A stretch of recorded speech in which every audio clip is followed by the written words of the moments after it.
ये स्टोरी है 20 साल के एक ऐसे बच्चे की जो पार्टीशन के वक्त अपना सब कुछ छोड़ के भारत आया, जो पैसों की कमी की वजह से एक वक्त पर दिन के सिर्फ 1.5 रुपए के लिए काम करता था, लेकिन अपनी काबिलियत के दम पर जिसने टाटा और बजाज जैसे बड़े बड़े प्लेयर्स को भी हरा दिया। आज 70% से ज्यादा बिजनेसेस सेकंड जनरेशन आने से पहले ही बंद हो जाते हैं। ऐसे में उसने अपनी फैमिली के साथ मिलकर अपनी कंपनी का नाम पूरी दुनिया में फेमस कर दिया। 50,000 रुपए के लोन से शुरू हुआ ये बिजनेस आज 72,000 करोड़ का हो चुका है और आज इनकी कंपनी इंडिया में सबसे फेमस 2 व्हीलर कंपनीज में फर्स्ट नंबर पर आती है। हम बात कर रहे हैं हीरो मोटरकॉर्प के founder mister bridge Mohan Lal Munjal जी की। ब्रिज मोहन लाल जी का जन्म 1 जुलाई 1923 को उस टाइम के पंजाब के तोबा तेग सिंह डिस्ट्रिक्ट में एक छोटे से गांव कमालिया में हुआ था। आज की डेट में ये जगह पाकिस्तान में है। उनकी फैमिली एक एवरेज मिडिल क्लास फैमिली थी और वो 4 भाइयों में सबसे छोटे थे। इसी कारण बचपने से ही उन्हें पता था कि उनके ऊपर बहुत जिम्मेदारियां हैं। अब साल 1929 में भारत में बहुत महामंदी चल रही थी, क्योंकि यहाँ पर इंपोर्ट और एक्सपोर्ट ऑलमोस्ट बंद हो चुका था, जिसकी वजह से जो छोटे मैन्युफैक्चरर और किसान हैं उनकी हालत खराब हो गई थी, जिसकी वजह से मुंजल फैमिली की भी फाइनेंशियल सिचुएशन खराब हो गई और ब्रिज मोहन लाल जी को 15 साल की एज में पढ़ाई छोड़नी पड़ी। पैसों की कमी के कारण उन्होंने एक नौकरी करी, जहाँ पर गन्ने के खेतों में जाकर उन्हें गन्ने के बंडल्स को काउंट करना पड़ता था। इसके लिए उन्हें हर रोज धूप में खड़ा रहना पड़ता था, लेकिन इसके बावजूद उन्होंने कभी भी बंडल काउंट करने में मिस्टेक नहीं करी, जिससे उनका सुपरवाइजर उनसे बहुत खुश था। लेकिन इससे इनकी ज्यादा कमाई नहीं हो रही थी और इसके बाद उन्होंने एक फैक्ट्री में क्लर्क की जॉब स्टार्ट कर दी, जहाँ उन्हें महज 1.5 रुपए पर डे के वेजेस मिल रहे थे। 1942 में उन्होंने आर्मी कैंटीन स्टोर में 4 रुपए पर डे के हिसाब से काम करना स्टार्ट कर दिया और इसी दौरान उनकी संतोष नाम की एक लड़की से शादी करवा दी गई। 1944 में वो अमृतसर पंजाब शिफ्ट हो गए, जहाँ पर वो साइकिल की रिपेयर करते और उसके पार्ट्स को भी सेल करते। 1946 में काफी यूनिक इंसिडेंट हुआ। दरअसल उस साल अमृतसर में भारी बाढ़ आई थी और इसी वक्त साइकिल की दुकानें बंद करनी पड़ी, जिसकी वजह से वहां पर बहुत चोरियां हुई, जिसमें मुंजल ब्रदर्स की दुकान भी शामिल थी, जहां पर बाकी सारे दुकानदार अपना सामान चोरी होने पर रो रहे थे। वहीं पर मुंजल भाइयों ने ये पता लगाया कि चोर आए कहां से थे और चोरों का पीछा करते करते वो आगरा तक चले गए और अपना मैक्सिमम सामान रिकवर भी कर लिया। अब तक तो वो साइकिल के पार्ट्स ही सेल करते थे, लेकिन फिर उन्होंने सोचा कि उन्हें असेंबली का काम भी करना चाहिए, जिसके लिए उन्होंने टीन के पत्रों का एक शेड बना दिया और उसके अंदर अपनी असेंबली लाइन स्टार्ट कर दी। साल 1956 में पंजाब गवर्नमेंट की तरफ से उन्हें साइकिल बनाने का लाइसेंस इशू किया गया। उस वक्त पूरे भारत में मुंजल भाई जैसे 128 साइकिल प्रोड्यूसर थे, जिन्हें टोटल 2.5 लाख साइकिल बनाने का लाइसेंस मिला था। मुंजल भाइयों को लगा कि ये नंबर बहुत ही छोटा है, इसीलिए उन्होंने ये लाइसेंस लिया ही नहीं। वो चाहते थे कि वो बहुत ज्यादा क्वांटिटी में साइकिल बनाए, जिसके लिए वो सेंट्रल मिनिस्टर मनुभाई शाह को कन्विंस करने दिल्ली चले गए। इन्हें कन्विंस करना तो बहुत मुश्किल था, लेकिन मुंजल भाई भी कहाँ मानने वाले थे। फाइनली उन्होंने मिनिस्टर साहब को कन्विंस कर दिया, जिसके बाद 1956 में ही 50,000 का लोन लेकर उन्होंने अपनी पहली कंपनी को रजिस्टर करवाया और इस तरह 50,000 के लोन के साथ शुरुआत हुई इस महान कंपनी की। कंपनी ने पहले साल तो सिर्फ 639 साइकिल ही प्रोड्यूस करी, लेकिन अगले साल ये नंबर बढ़कर 7,803 पहुंच गया, यानी 10 गुना से भी ज्यादा। और 1961 में इन्होंने 31,000 साइकिल्स बनाई। सिर्फ इतना ही नहीं, उन्हें पता था कि अगर वो साइकिल्स बना रहे हैं तो अपने डीलर्स के साथ उन्हें रिलेशन भी अच्छे बनाने पड़ेंगे। जब ओम प्रकाश जी हीरो के लिए डीलर्स ढूंढ रहे थे, तब उन्हें कानपुर में एक डीलर मिले, जिनका नाम था बलदेव। बलदेव ने हीरो को 100 किट का ऑर्डर दिया था, लेकिन जब बलदेव को ऑर्डर मिला तो उसके अंदर 104 किट थी, जबकि पैसे सिर्फ 100 के ही लिए गए थे। बलदेव जी को लगा कि जरूर मुंजल भाइयों से गलती हुई है और उन्होंने उनसे इसके बारे में बात करी। बात करने पर ओम प्रकाश जी ने कहा कि नहीं, हमने जानबूझकर 104 किट ही प्रोवाइड करी है। सिर्फ इस इंसिडेंट की वजह से बलदेव जी 50 सालों तक हीरो के साथ बिजनेस करते रहे और इसी नेचर की वजह से 1 साल के अंदर ओम प्रकाश जी ने 500 से भी ज्यादा डीलर्स को जोड़ लिया, जिसकी वजह से वो उस टाइम के बड़े प्लेयर्स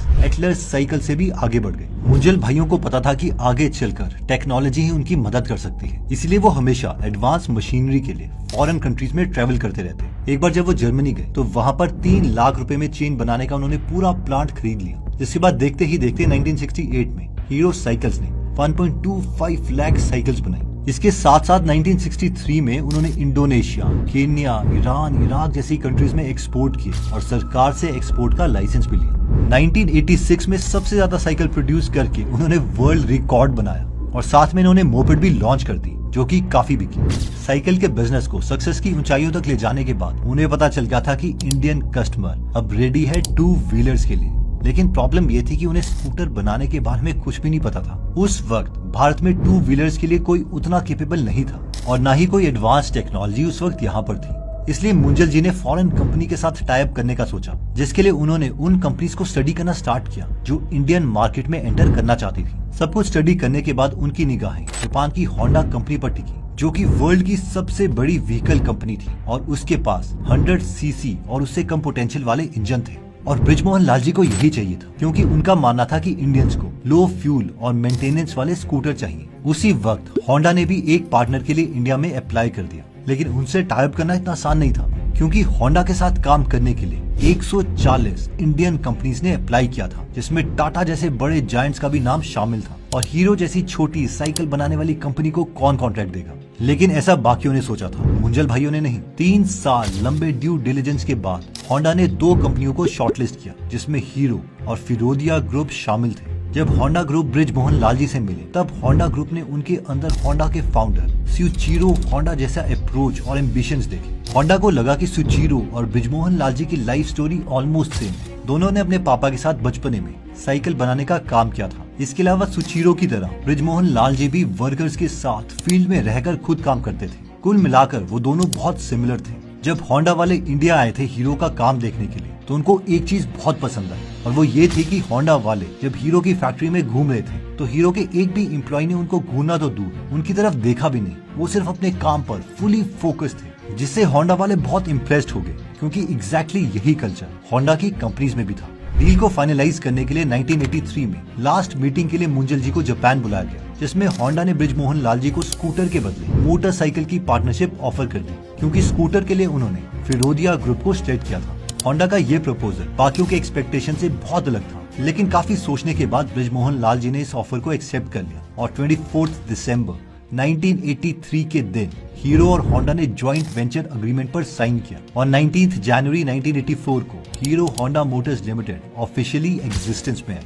1984 में बृजमोहन लाल जी ने पंजाब के बजाय अपनी फैक्ट्री हरियाणा के धरुधेरा में बनाई, जिसे हम आज एनसीआर के नाम से जानते हैं। इसके 3 कारण थे। कारण 1, उस वक्त 1984 में इंदिरा गांधी की हत्या हो गई थी। कारण 2, बृजमोहन लाल जी चाहते थे कि फैक्ट्री एयरपोर्ट के पास हो, ताकि होंडा के लोग जो जापान विजिट करने आते हैं उन्हें आसानी हो। और कारण 3, उस टाइम गवर्नमेंट चाहती थी कि इंडिया में फैक्ट्रीज गांव में खुले, ताकि वहां के लोग को एम्प्लॉयमेंट्स मिले। इससे पहले कि इंडिया में पहले से ही स्कूटर के बड़े प्लेयर्स शामिल थे, जिसमें एस्कॉर्ट्स और यामाहा बड़े प्लेयर्स थे। एनीवेज 1984 में हीरो होंडा ने अपनी पहली बाइक CD100 लॉन्च करी, जिसमें 4 स्ट्रोक इंजन था, जिसकी वजह से ये एक एनवायरमेंट फ्रेंडली बाइक थी। पहले ही साल इन्होंने CD100 के 40,000 यूनिट सेल करे और 1996 में ये नंबर 2.7 लाख पहुंच गया। शुरू में मुंजल जी चाहते थे कि बाइक का प्राइस 10,000 रुपए से कम हो, इसलिए उन्होंने इसका प्राइस रखा 9990, लेकिन टैक्सेस और दूसरी चीजों की वजह से इसका प्राइस कुछ टाइम के बाद 13,000 रुपए कर दिया गया।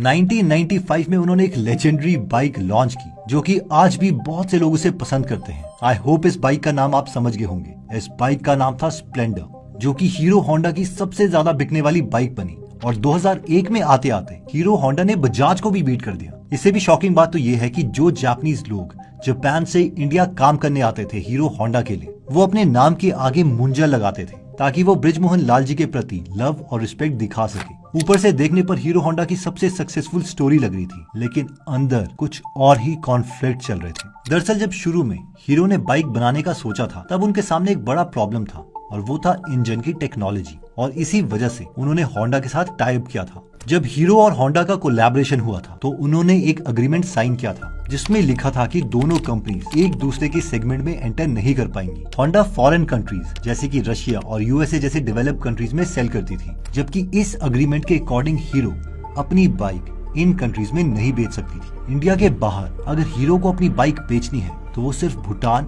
नेपाल और बांग्लादेश जैसी कंट्रीज में ही बेच सकती थी, जिसकी वजह से जो हीरो का ड्रीम था इंटरनेशनल बनने का, वो पूरा नहीं हो सकता था। इस वजह से होंडा इंटरनेशनल मार्केट की वजह से तेजी से ग्रो कर रही थी, लेकिन हीरो के पास इंटरनेशनल मार्केट नहीं थी ज्यादा बाइक्स बेचने के लिए। हीरो को पता था कि अगर इसे इंटरनेशनल मार्केट में बाइक्स बेचनी है, तो उसे खुद का इंजन डेवलप करना पड़ेगा। इसलिए हीरो को जो प्रॉफिट होते थे, उन प्रॉफिट को यूज करके हीरो ने खुद का इंजन बनाना स्टार्ट कर दिया, यानी वो अग्रीमेंट के खिलाफ चले गए। और साथ में ही होंडा ने अलग से मोटरसाइकिल और स्कूटर्स इंडिया की मार्केट में लॉन्च कर दिए। अब ये दोनों इस एग्रीमेंट के खिलाफ जा रहे थे, इसलिए दोनों समझ गए थे कि अब विदाई का टाइम आ गया है और 2010 में हीरो ने होंडा से सभी 26% स्टेक 3842 करोड़ रुपीस में बाय कर लिया और फिर ये दोनों अलग हो गए। जब ये दोनों अलग हुए तो सब लोगों को लग रहा था कि ये साइकिल बनाने वाली कंपनी अब कुछ ही साल में सिमट जाएगी, लेकिन हीरो के दिमाग में ऐसा कुछ नहीं था। हीरो को इंडियन मार्केट और इंडियन सिटीजन के बारे में पूरी नॉलेज थी। वो जानते थे कि इंडिया को क्या चाहिए, इसीलिए उन्होंने स्क्रैच से काम करना स्टार्ट किया। सबसे पहले उन्होंने देखा कि उन्हें अपना रिसर्च और डेवलपमेंट यूनिट को एस्टैब्लिश करना है। इसीलिए हीरो के चेयरमैन पवन मुंजल जी ने इंजन डेवलपमेंट के लिए एवीएल के साथ और हाई एंड बाइक्स बनाने के लिए एरिक ब्यूएल रेसिंग कंपनी के साथ टाइप किया। सेकंड, निसान के फॉर्मर एम्प्लॉइज को उन्होंने हायर किया और जयपुर में अपना R&D यूनिट स्टार्ट किया। 3, अपनी वर्कफोर्स को इम्प्रूव करने के लिए उन्होंने इंडिया के अच्छे क्ॉलेजेस से यंग टैलेंटेड एम्प्लॉइज को हायर करना स्टार्ट कर दिया। 4, वो चाहते थे कि हीरो को लोग एक सिर्फ प्रोडक्ट के रूप में न देखें, बल्कि उसे एक फीलिंग, एक इमोशन के रूप में देखें। और इसीलिए उन्होंने AR रहमान जैसे बड़े म्यूजिक कंपोजर्स के साथ मिलकर अमेजिंग सॉन्ग्स बनाए, जिसमें हम में है हीरो, चलता रहे तेरा मेरा मीलों का याराना,